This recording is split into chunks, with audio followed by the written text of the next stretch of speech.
하나님 말씀 좀 같이 살펴보도록 하겠습니다. 하나님 말씀은 골로새서 3장 17절에서 24절까지 말씀입니다.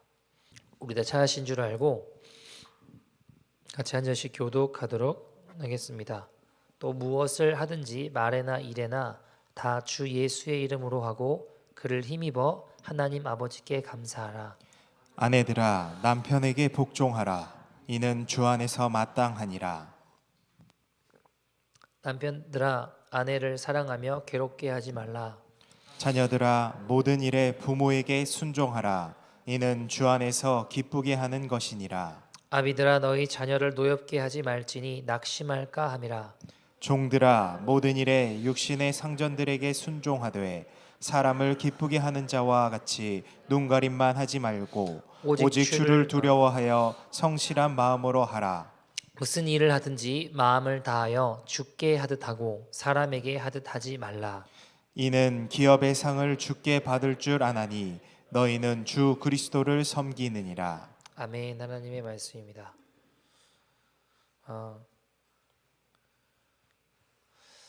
패밀리 데이죠. 이제 내일 또 그래서 내일 일 안 가고 쉬신다고 또 좋아하시는 분도 계시고 다양하게 계신데요. 오늘 그래서 그리스도 안에 성숙한 가정이라는 제목으로 하나님 말씀 좀 나눠 보려고 합니다. 어릴 때 제가 유치원 다닐 때 한 한국 나이로 7살, 여기 나이로 하면 5살, 6살 정도 되겠죠. 유치원 갔다 오면 저는 일단 냉장고 문부터 열었습니다.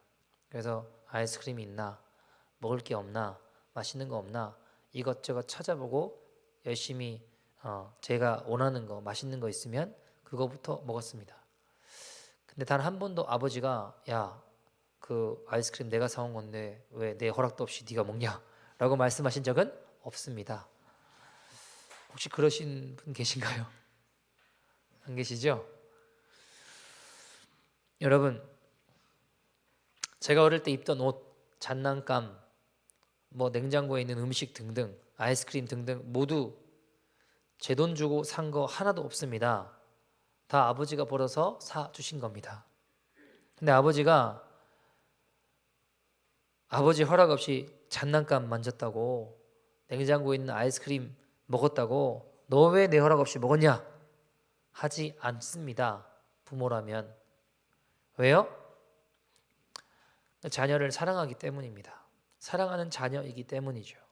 부모의 것이 자녀의 것이 되기 때문입니다. 제가 7살 때 유치원 다닐 때 제게 필요한 모든 것은 다 아버지가 사주셨습니다.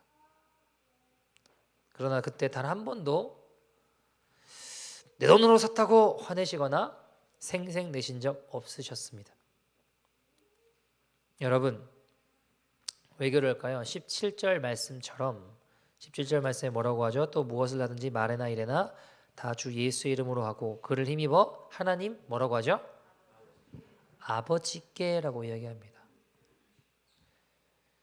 하나님이 우리의 아버지가 되어주신다라고 이야기하고 있습니다. 여러분, 우리가 마음껏 냉장고에서 먹고 싶은 걸 꺼내 먹듯이 그렇게 내 필요를 채우는 것처럼 하나님을 아버지라고 부르고 하나님 아버지께 우리의 필요한 것을 구하기도 합니다.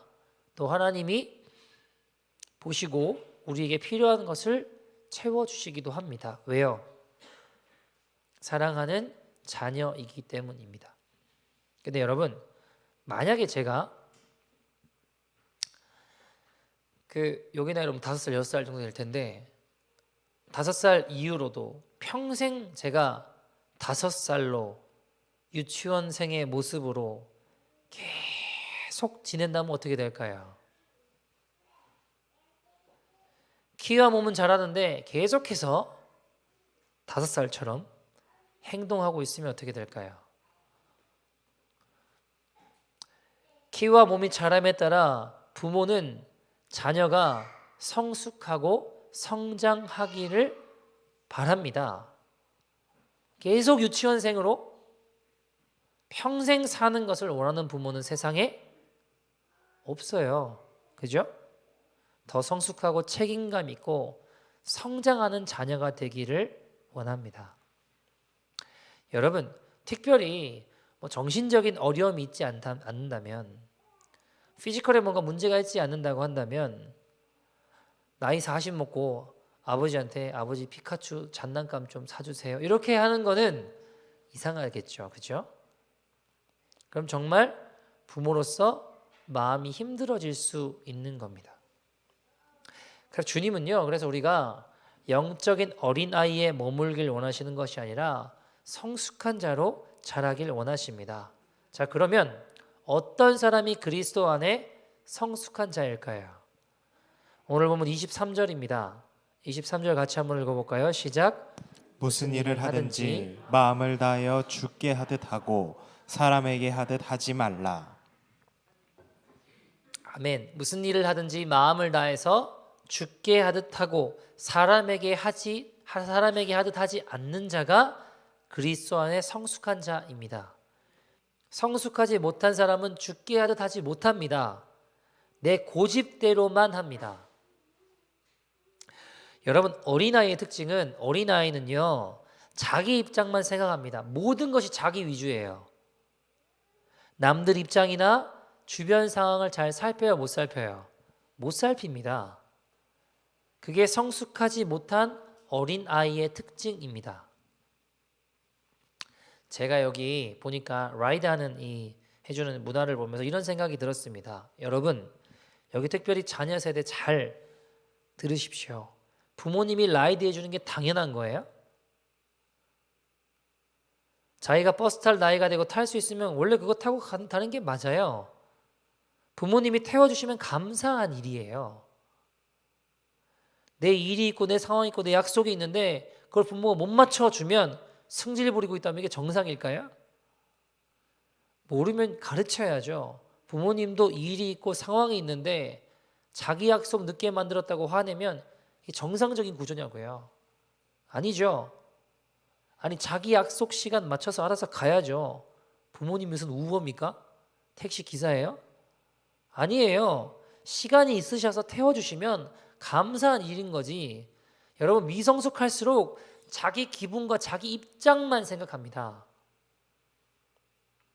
인생을 살면서도 immediate desire만 쫓아 살아요. ultimate desire를 못 보는 거예요.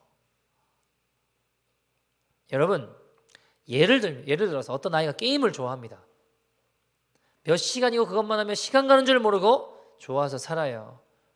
immediate desire이겠죠. 근데 그 아이도 커서 자기 마음에 내가 뭐 좋은 대학도 가고 좋은 데 취업도 하고 취직도 하고 그래서 가난하고 힘들게 살고 싶지 않는 거예요. 돈도 없고 살 곳도 없으면 그 좋아하는 게임도 못 할 거 아닙니까? 그래서 나는 좋은 대학도 가고 싶고 좋은 직장도 잡아서 연봉 잘 받는 게 그 아이에게는 ultimate desire일 수 있겠죠. 문제는 미성숙하면 즉각적이고 눈앞에 있는 어떤 immediate desire만 보고 사는 거예요. 여러분, 이게 미성숙한 사람의 특징입니다. 당장 눈앞의 것에 대한 유혹을 이기지 못하는 거예요. 그게 결국 나를 죽이고 멸망시킨다고 해도 어린 아이들은요, 자기 입장만 생각하지 다른 것 생각하지 못합니다. 근데 여러분, 비단 아이들만 그럴까요?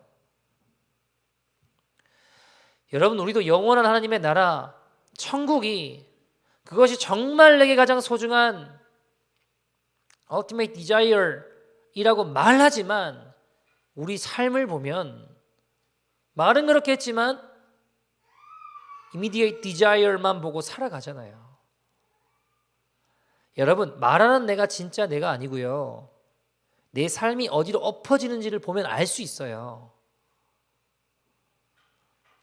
진짜 내 모습이 아니고 내 삶이 어디로 엎어지는지 보면 분명히 알 수 있습니다. 하나님 말씀이 진리다, 제일 중요합니다 라고 말하지만 현실의 문제 앞에서는 주의 말씀보다 그것이 부정직하다고 해도 그것이 옳지 않다고 해도 세상 사람들이 살아가는 방식만 고수하고 있다면 말은 하나님의 말씀이 최고다 라고 하지만 내 삶을 가만히 되돌아보면 돈이 최고라면 아이들은요 혼란스러워할 수밖에 없습니다.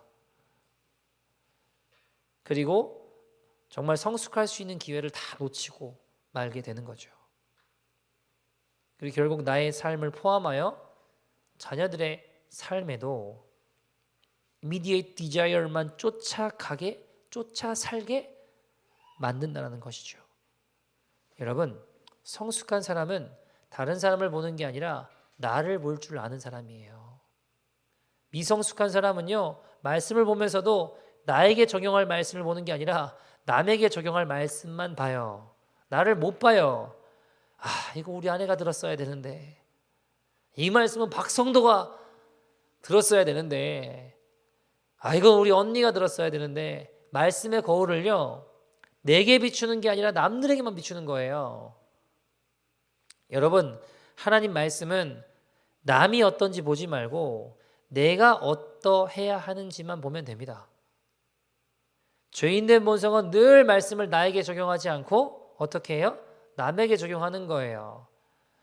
오늘 말씀도 보면 예를 들어 18절 말씀, 남편들은 18절 말씀 보면서 뭐라고 생각할까요? 아내들아 남편에게 복종하라 이는 주 안에서 마땅하니라. 여러분, 목사님 아내가 남편한테 순종 안 한다고. 또 여자 성도님들은 19절 말씀 보고 어떻게 할까요? 19절 말씀 어때요? 남편들아 아내를 사랑하며 괴롭게 하지 말라. 이 말씀 보고 뭐예요? 남편이 나를 자꾸 괴롭게 한다고. 여러분, 남편들은 19절 말씀을 보세요. 나는 왜 아내를 사랑하지 못하나? 나는 왜 저 사람을 괴롭게 하나? 아내들은 18절 말씀만 보면 돼요. 나는 왜 남편에게 순종하지 못하나? 자기를 되돌아보는 겁니다. 즉 자기에게 적용해야 될 말씀만 보십시오. 남에게 자꾸 적용하지 말고. 여러분, 자기를 되돌아보지 못하는 것이 바로 미성숙한 자의 특징입니다. 부모님들은요 20절 말씀 보면서 어떻게 생각할까요? 20절 말씀 뭐라고 되어 있죠? 자녀들아 모든 일에 부모에게 순종하라 이는 주 안에서 기쁘게 하는 것이니라. 20절 이렇게 이야기하죠. 여러분, 그리고 뭐라고 얘기할까요? 목사님 애들이 순종을 안 한다고, 말을 안 듣는다고. 여러분, 이거는 자녀들이 봐야 될 말씀이에요. 자녀들이 왜 나는 부모님께 순종하지 못하는가, 이 말씀 앞에 서야지 부모가 보면서 난리칠 말씀이 아니라는 겁니다. 애들은 또 21절 말씀 보면서 어떻게 생각할까요? 아비들아 너희 자녀를 노엽게 하지 말지니. 21절 보시면 뭐라고 하죠? 낙심할까 함이라. 여러분, 애들이 이 말씀 보면서 부모님이 자꾸 나를 화나게 한다고, 그거는 이들이 볼 말씀이 아니라 부모님이 봐야 되는 말씀입니다. 왜 나는 자꾸 자녀를 노엽게 하고 화나게 하고 낙심만 시키나? 나에게 적용할 하나님의 말씀만 보면 돼요.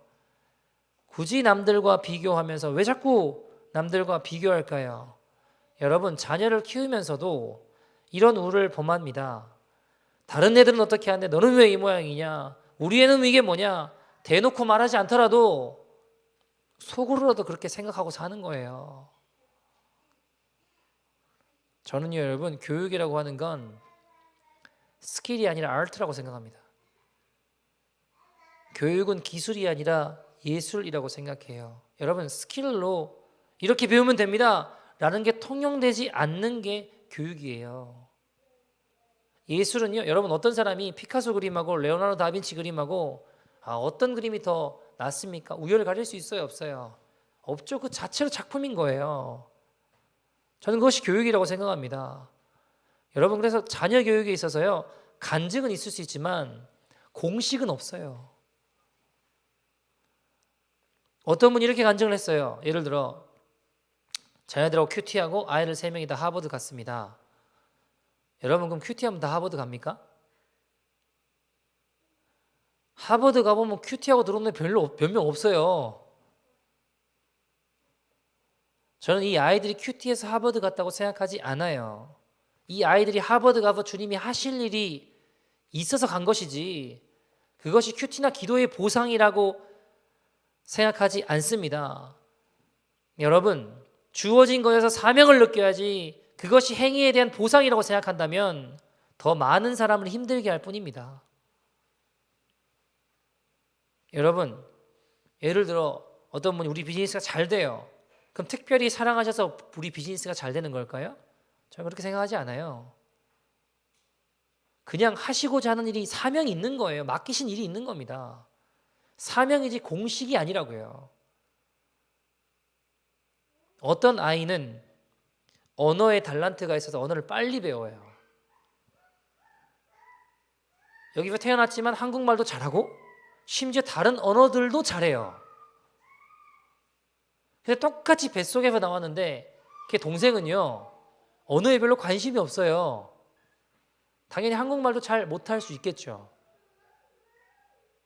근데 여러분, 운동하는 데는 관심이 많아요. 하나님 주신 게 다른 거예요. 여러분, 심지어 똑같이 쌍둥이로 태어나도 다르더라고요. 쌍둥이로 태어나도. 어떤 아이는 더 사회적이고 더 사교적이에요. 소셜업을 해요. 근데 똑같이 태어났지만 쌍둥이인데도 다른 친구는 별로 사교적이지 않을 수 있어요. 근데 그림이나 예술은 더 잘해요. 근데 덜 사교적인 아이에게, 덜 소셜블한 아이에게, 야, 너는 왜 그 모양이냐? 더 친밀하게 사람들하고 잘 지내고 그렇게 해보라고 왜 못하냐고 책망한다면 이게 바른 교육일까요? 아이들이 다 다른데 이걸 인정하는 게 참 어려워요. 공식대로 맞아 떨어져야 된다고 생각합니다. 왜 그렇게 다르다고 하는 게 인정하기 어려울까요? 왜 그런지 아세요? 세상에서 기대하는 바가 있기 때문입니다. 그 세상의 가치관과 기준에 따라가지 못하면 이 아이는 힘들 거라고 생각하는 부모의 생각이 있기 때문에 그런 거예요. 여러분, 중요한 거는 거기에 가냐 안 가느냐, 이것을 해내느냐 못 해내느냐가 아니라 어떤 세계관을 심어줄 것이냐입니다. 그거는 여러분 우리에게 주어져 있어요. 내가 무엇을 정말 소중하게 여기는지는 감춘다고 감춰지지가 않아요. 그리고 그것을 보고 자녀들에게 세상적인 가치관이 새겨지는지 성경적인 가치관이 새겨지는지가 결정이 됩니다. 이런 거죠. 우리는요, 여러분, 자녀가 믿음도 좋고 신앙생활도 잘하고 동시에 세상에서도 잘 나가고 성공하기를 원합니다. 아닌가요? 저도 여러분이 믿음도 좋고 세상적으로 다 성공했으면 좋겠습니다. 그런데 만약에, 아니, 이 질문 앞에 반드시 서야 되거든요.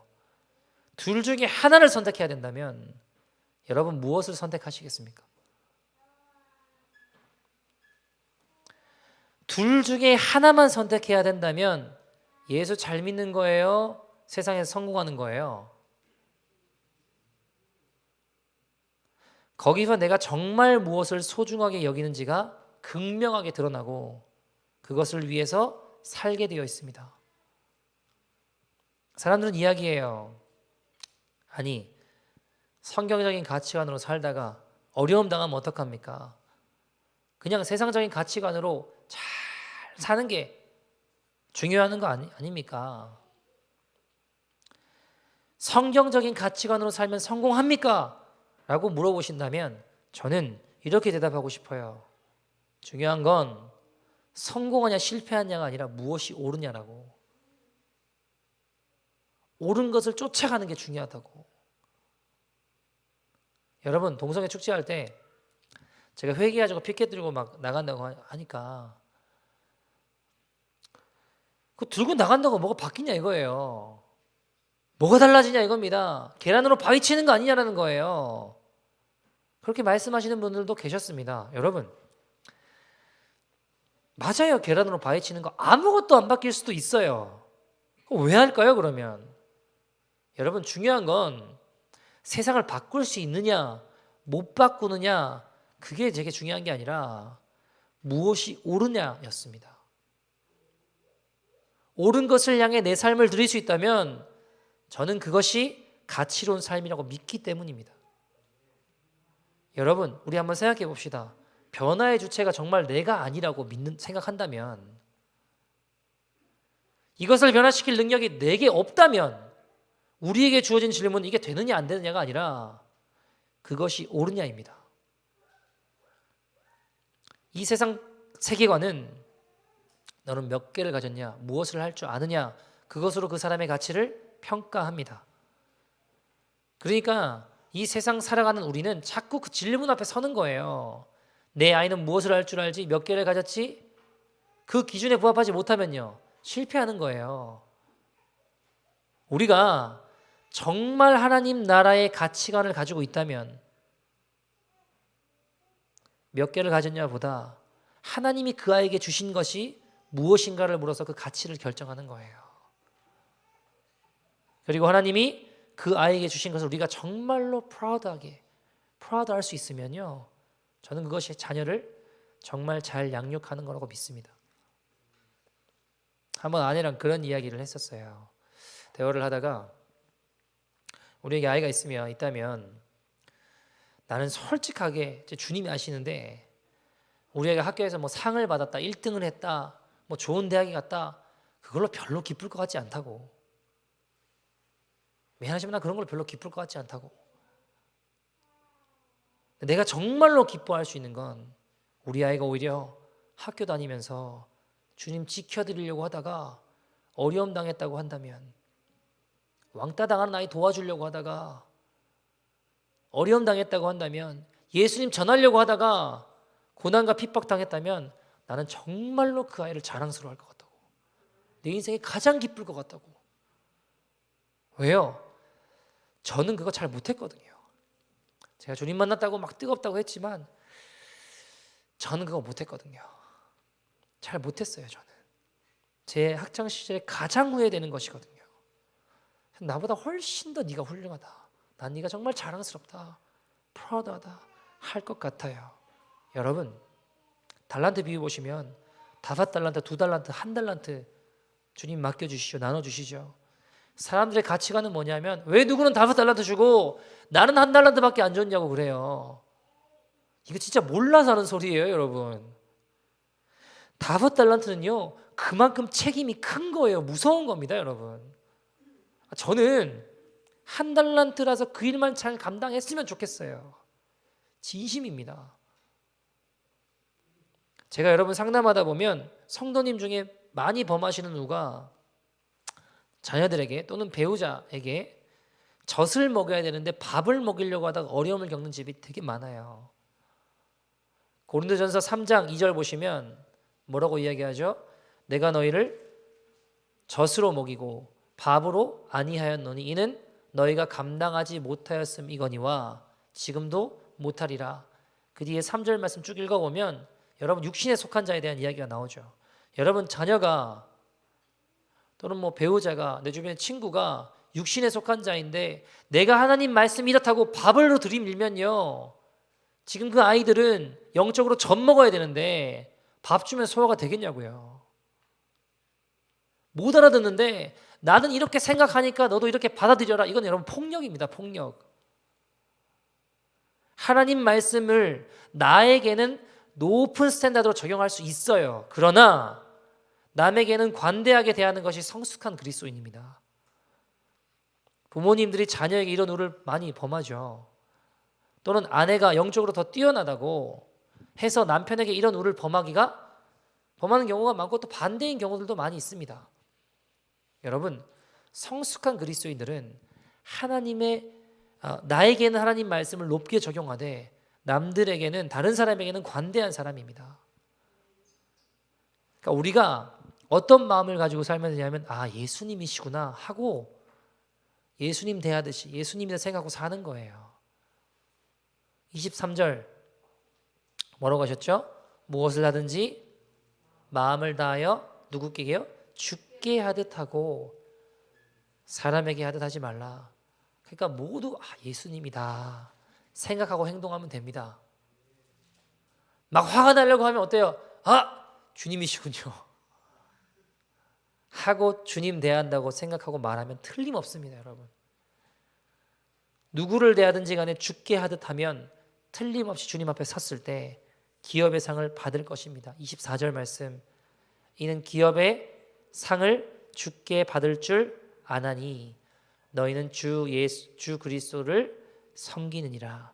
왜요? 예수님을 섬겼으니까. 예수님으로 섬겼으니까. 제 친구 중에 선교사로 나가 있는 친구들이 몇 명 있는데 그 중에 하나가 일본 오키나와에서 선교사로 이제 사역을 했었는데요.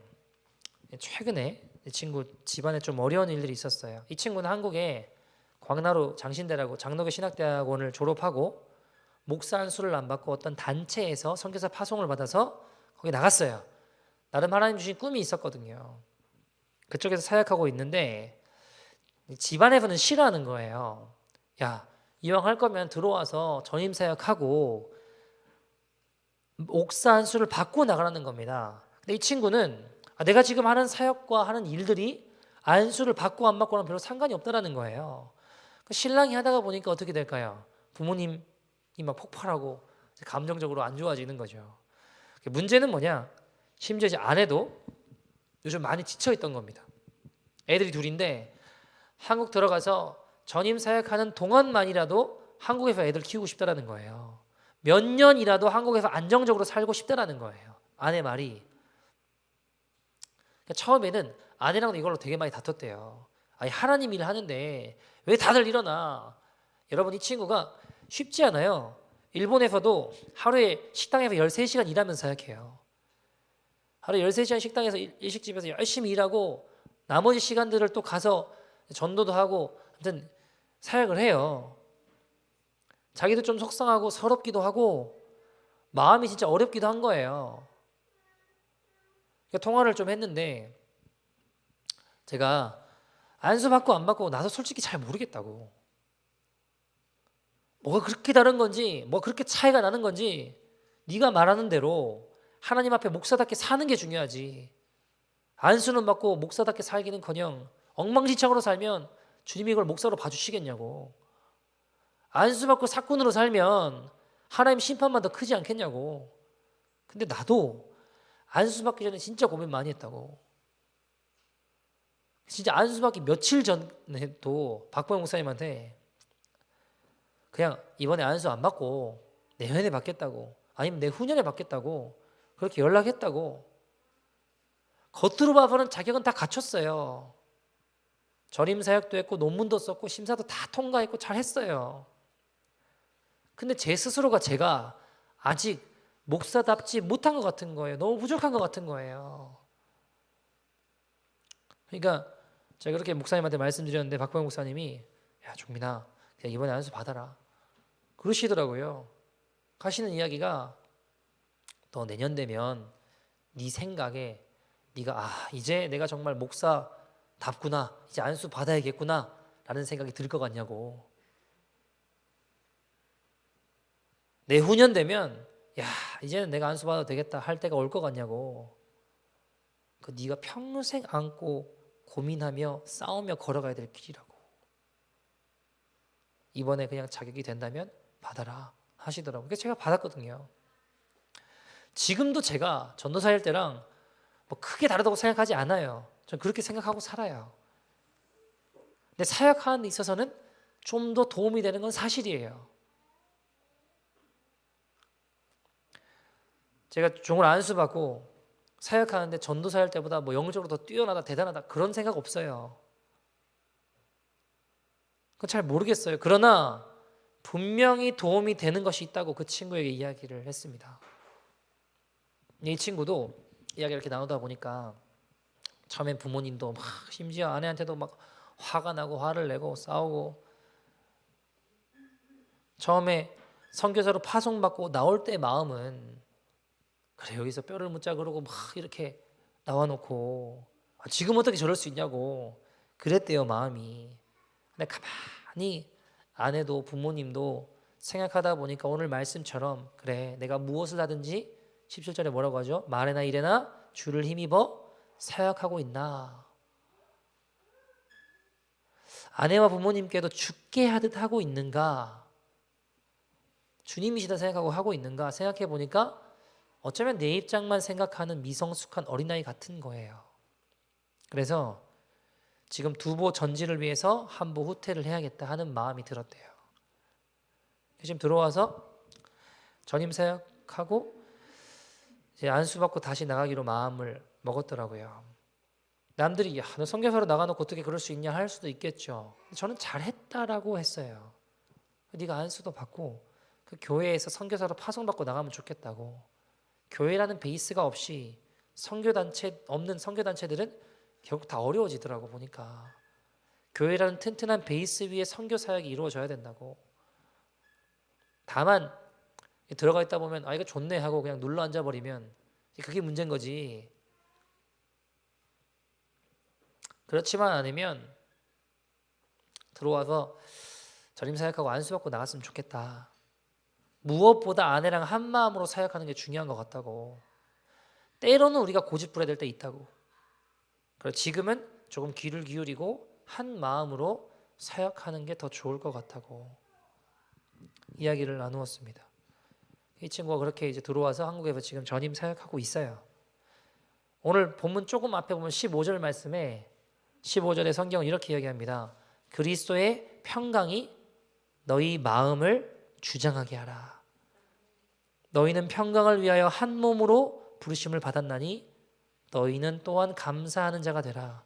여러분 평강을 위해서 한 몸으로 부르심을 입는 길로 감사하는 마음으로 걸어가게 되었습니다.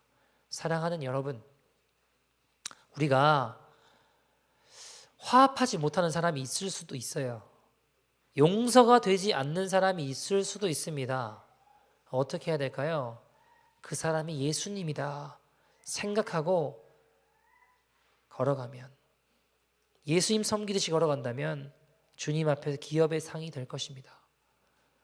사랑하는 여러분, 그리스도의 평강이 우리 마음을 주장하게 합시다. 평강을 위하여 한 몸으로 부르심을 입어 감사하는 길로 나아가는 저와 여러분 되기를 소원합니다. 미성숙한 어린아이의 모습에서 그치는 것이 아니라 성숙한 주님의 자녀되는 저와 여러분 되기를 소원합니다. 사랑하는 여러분, 예수님이다 생각하면 오히려 여러분 아이들에게도 배울 것 되게 많아요. 저는 아이들에게 많이 배워요. 이번에도 제가 집회를 애틀란타 집회 갔는데 거기 이제 목사님 아들이 뭐 유치원인가 이렇게 다니는데요. 그러더라고요. 그 아이가 전에 제가 그 이야기는 그 아이인데 그 예전에 이 아이가 지난번에 이제 아빠 하나님 말씀에 죄와 피 흘리기까지 쌓으라고 돼 있는 게 맞냐고. 그러니까 이제 아빠의 목사님이 맞다고. 그래 우리가 죄와 싸우되 피 흘리기까지 싸워야 된다고. 그렇게 해야 된다고. 그렇지. 그러니까 이 아이가 근데 아빠는 안 그러시던데요. 아빠는 죄랑 피 흘리기까지 안 싸우시던 것 같은데요. 그래가지고 무슨 말이야 그러니까 아빠는 죄랑 싸우는 게 아니라 엄마랑 싸우던데요. 그랬던 그 아이예요. 죄랑 안 싸우고 엄마랑 싸우더라는 거예요. 그 아이인데 이번에 이 아이를 만났는데 유치원에서 어떤 자기 친구랑 싸웠대요. 왜 싸웠냐 그러니까 자기 친구가 하나님이 없다 그래가지고 하나님 살아계시다고 막 싸웠다라는 거예요. 자기 친구가 우주에는 블랙홀이라는 게 있는데 뭐든지 다 빨아들이고 그 들어가면 못 나온다고, 하나님 들어가면 못 나온다 그랬다라는 거예요. 그래서 막 화가 나가지고 막 싸웠대요. 애가. 그러면서 이 아이가 하는 말이 아니 모든 우주를 만드신 분이 하나님인데 내가 거기 블랙홀 들어가도 하나님 나를 건져낼 수 있는 거 아니냐고. 그 말에 제가 감동이 되는 게 네가 믿고 있는 하나님은 모든 것을 빨아들여 그 무엇도 들어가면 나올 수 없다는 블랙홀에서도 건져낼 수 있는 전능하신 하나님인데 나는 과연 어떤 하나님을 믿고 있나. 우리 가정도 변화시키지 못한다고 못하는 하나님이라고 믿고 있지 않나. 다른 사람은 몰라도 저 사람은 변화 안 될 거라고 그런 정도의 하나님을 믿고 있지는 않은가. 이 아이는 어디에서도 어떤 상황에서도 구원하실 하나님을 믿는데 과연 내 믿음은 무엇인가 생각해 보게 되었습니다. 아이들에게도 배워요. 아이들이 저보다 믿음이 더 좋아요. 우리는 혹시 그렇지 않으십니까? 내 자식은 안 된다고, 우리 남편은, 저 사람은 안 된다고. 우리가 믿고 있는 하나님이 그 정도 수준 혹시 아닐까요? 여러분, 우리가 믿는 하나님 과연 어떤 분이십니까? 우리가 하나님을 너무 작게 보는 것은 아닐까요? 여러분, 하나님이 문제가 아니라 우리 믿음이 문제 아닐까요?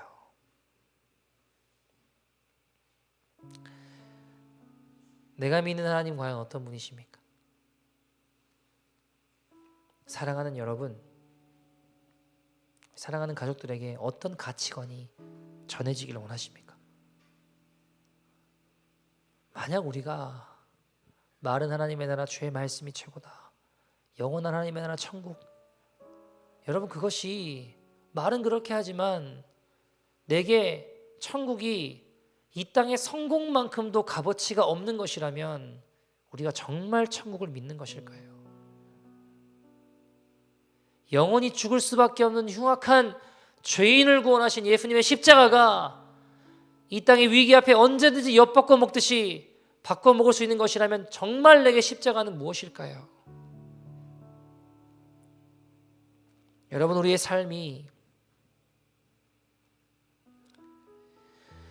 immediate desire를 쫓아가는 인생이 아니라 ultimate desire를 위해 살아가는 삶을 보여주는 인생이 되기를 소원합니다.